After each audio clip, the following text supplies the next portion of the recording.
તો મિત્રો છેલ્લે કોન્સ્ટેબલની તૈયારી કરતા મિત્રો માટે હું ફક્ત એક જ વાક્ય મિત્રો અહીંયા બોલીશ કે ચોરના વાદ્ય ચણા ચોરવા મિત્રો ન જતા.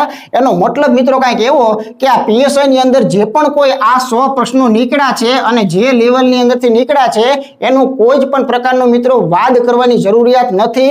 એટલે તમારે મિત્રો જે સ્ટાન્ડર્ડ તૈયારી કરો છો, જે ટોપિક વાઇઝ તૈયારી કરો છો, ટોપિકની અંદરથી કેટલા પ્રકારની મેથડો આવી છે, તો એ તમામ પ્રકારની જે તૈયારી કરો છો એને એક સ્ટાન્ડર્ડ તૈયારી કહેવાય કે જે કોઈ પણ પ્રકારનું પેપર કાઢે તો એમાં આપણને બહુ મોટી અસર ન થાય. બરોબર?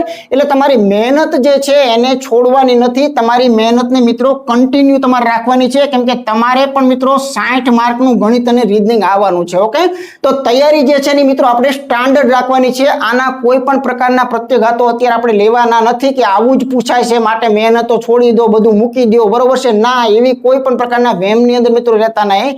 મેં લેક્ચરની શરૂઆતમાં પણ કહી દીધું હતું કે આપણી તૈયારી જે છે એ સ્ટાન્ડર્ડ હોવી જોઈએ. આપણે ગુજરાતીમાં વારંવાર એક કહેવત બોલીએ છીએ કે ભાઈ નિશાન ચૂક માપ પણ નહીં માપ નીચું નિશાન. બરોબર? એટલે નિશાન ચૂકી જાવી વાત આખી અલગ છે, પણ અત્યારથી જ ગોલ એવો કરી નાખો કે હું તૈયારી બધી મૂકી દઉં છું. બરોબર છે?